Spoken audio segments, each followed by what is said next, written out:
Hello guys, welcome to my YouTube channel. और मैं आशा करता हूँ कि आप सभी लोग अच्छे होंगे, स्वस्थ होंगे। जैसा कि आप लोग जानते हैं कि अभी कुछ दिन पहले दिल्ली में बहुत ज़्यादा बाढ़ आई हुई थी और बाढ़ ने ऐसा तबाही दिल्ली में मचाया था कि घर के सामान हो, गाड़ियाँ हों, सब ऐसे बह रहे थे जैसे कि हम लोग बचपन में नदी नालों में हम नाव कागज़ की बना के बहाया करते थे।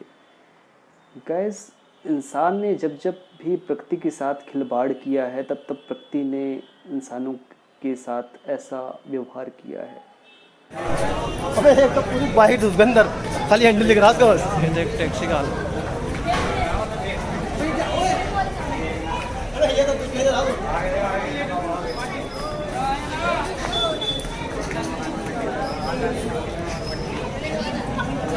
घरों में अबे इसमें तो कुछ भी नहीं वही टैक्सी का है भाई। लेकिन इंसान हमेशा भूल जाता है कि प्रकृति के सामने हम कुछ भी नहीं हैं। हम कितना भी खोज क्यों ना कर लें, हम कितनी भी बड़ी बड़ी बिल्डिंग क्यों ना बना लें, चांद पे क्यों ना चले जाएं, लेकिन जब प्रकृति अपने आप पे आती है तो हम उसके सामने कुछ भी नहीं हैं। और हमेशा से ये हम इंसानों की गलती यही रही है कि हमने प्रकृति को बहुत हल्के में लिया है हर बार। चाहे पेड़ काटना हो, कुछ भी हो, उसी का रिज़ल्ट ये है कि चाहे आज फ्लड आ रहा, बाढ़ आ रहा, या चाहे भूकंप आ रहे हैं, कोरोना हो रहा, ये सब प्रकृति ही हमारे द्वारा किए गए कर्मों का बीच बीच में रिज़ल्ट देती रहती है। मैं आपको कुछ क्लिप्स दिखाना चाहूँगा जो दिल्ली में भी फ्लड आई हुई थी। आई होप सो आप लोगों ने भी शायद देखा होगा। और इतना भयावह मंज़र था उस बाढ़ का कि जो लोग यहाँ पे लाइव देखे होंगे आंखों से, उनकी उस पर क्या बीत रही होगी, उनके दिल पे क्या बीत रही होगी। तो मैं आप लोगों से यही अपील करूँगा कि प्लीज़ प्रकृति के साथ खिलवाड़ ना करें, और हो सके जितना हो सके हमसे, तो पेड़ अगर आप नहीं लगा पा रहे हो तो कुछ ऐसा आप काम करो, अपने अगल बगल, अपने सराउंडिंग्स को, अपने वातावरण को स्वच्छ रखने की कोशिश किया करो। और मैं आपसे ये उम्मीद करता हूँ। ओ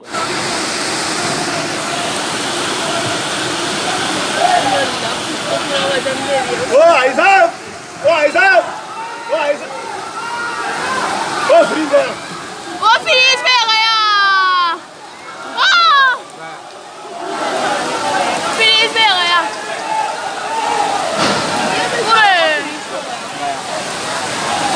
वो भी सामान जो है तो कुआड़ में है। जैसा कि कुछ दिन पहले आप लोगों ने न्यूज़ में सुना हुआ था कि दिल्ली में कई सारे भूकंप के झटके फील किए गए। और ये भी नेचर का एक इंडिकेट है हम मनुष्यों के लिए कि अभी भी संभल जाओ। अभी 3 बार, 4 बार, 5 बार, 6 बार झटके हुए, एक समय ऐसा आ सकता है मे बी कि दिल्ली में बहुत बड़ा भूकंप हो सकता है। और बहुत बार हम इंसान प्रकृति के ये जो साइन वो हमको दे रही होती है, जो हमें इंडिकेट कर रहे होते हैं, उसे हम समझ नहीं पाते हैं। हम अपने मन के ही करते हैं कि जो करेंगे अपने मन का ही करेंगे। चाहे पेड़ काटो, चाहे ग्लोबल वार्मिंग हो, कुछ भी हो, पॉल्यूशन हो, पॉपुलेशन, कुछ भी हो। और उसी का रिज़ल्ट है, उसी का परिणाम है कि प्रकृति टाइम टू टाइम अपना रंग दिखाती है। चाहे वो बाढ़ के ज़रिए हो, चाहे वो भूकंप के ज़रिए हो, चाहे वो ज्वालामुखी हो, चाहे वो बिजली के रूप में हो। ऐसे कई सारे बीच बीच में प्रकृति हम इंसानों को अपना रूप दिखाती रहती है। सो गाइज़, मैं आप लोगों से अपील करना चाहता हूँ कि जहाँ कहीं भी आप रह रहे हों, अपने सराउंडिंग्स, अपने नेचर का आप थोड़ा सा टाइम अपने नेचर के लिए भी निकालिए।